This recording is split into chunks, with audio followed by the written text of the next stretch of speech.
Merci, Monsieur le Président. Je voudrais demander l'urgence pour ma proposition de déclaration de révision de l'article 59 de la Constitution pour abroger l'immunité parlementaire en matière pénale et donc pouvoir bénéficier des 5 minutes qui me sont prévues par le règlement.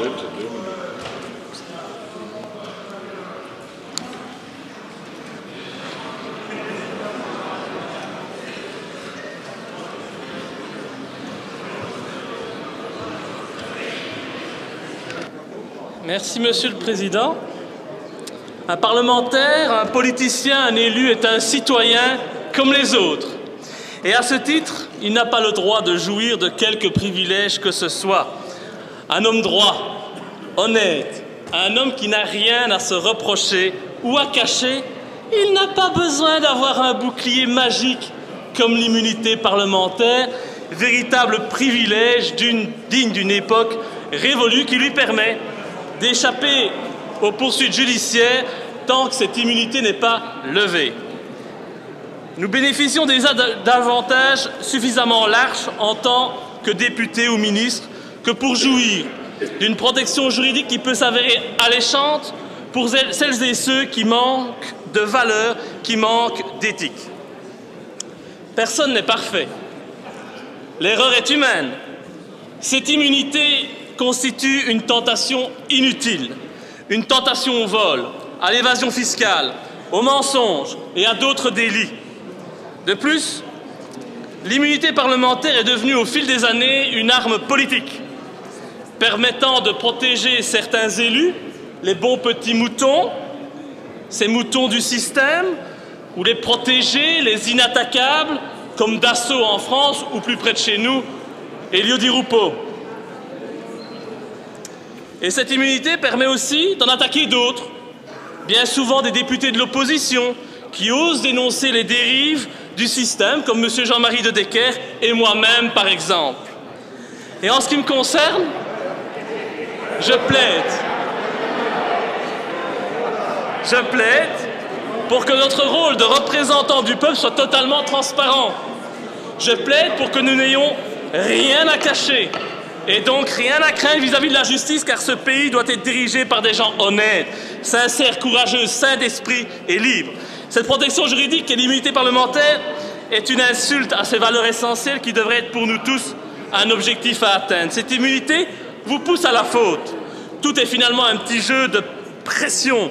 Les partis se tiennent par la barbichette. Par exemple, nous avons un président de la Chambre qui dispose d'un domicile fictif à Nivelles. Un appartement, une chambre, alors que tout le monde sait, y compris la presse, qui reste mystérieusement muette à ce sujet, qu'il partage la vie de la gouverneure du Brabant wallon dans un logement bien plus luxueux.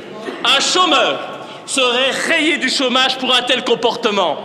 Mais M. Flao, lui, il est au-dessus des lois. Et évidemment, normal, me direz-vous. C'est un des hommes les plus puissants du pays. Et pourquoi personne ne dit rien? Pourquoi le MR se tait-il? Parce que Flao en sait trop, évidemment, sur certains agissements de ministres libéraux en Afrique. C'est une évidence. Et voilà ce à quoi est réduite la politique aujourd'hui. Des mensonges, des manipulations. Et c'est ce qui me pousse à dire que la politique aujourd'hui est une organisation de malfaiteurs. Il faut donc rendre à la politique ses lettres de noblesse. Et un premier pas serait pour moi d'abroger l'immunité parlementaire. Et par vos prises de position irresponsables, vos décisions criminelles, vous avez du sang sur les mains. Et l'immunité empêche toute poursuite. Votre irresponsabilité et votre arrogance concernant la légèreté avec laquelle vous prenez en charge les problèmes de nos concitoyens sont naturelles. Quand on se sent protégé et tout permis. À quoi bon s'opposer aux lobbies, aux puissants, aux backsters quand on peut vous assurer que votre place de toute façon n'est pas menacée? Et donc je vous donne l'occasion de prouver au peuple de Belgique, si toutefois vous l'aimez encore ce peuple, que vous êtes intègre, que vous n'avez rien à vous reprocher.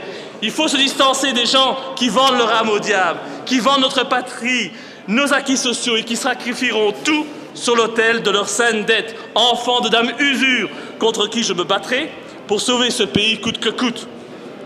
Et si vous estimez être à l'écoute des citoyens, acceptez de donner l'urgence à cette déclaration de révision de la Constitution. Je sais que le référendum est interdit en Belgique, mais sachez que si on lui posait la question, le peuple belge voterait presque à l'unanimité pour la suppression de l'immunité parlementaire. Et donc je vous propose de vous ressaisir car la population, elle, ne vous le pardonnera pas le jour où le vent soufflera dans notre direction.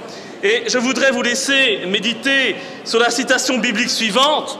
Celui qui cache ses crimes ne réussira point, mais celui qui les confesse et s'en retire obtiendra miséricorde.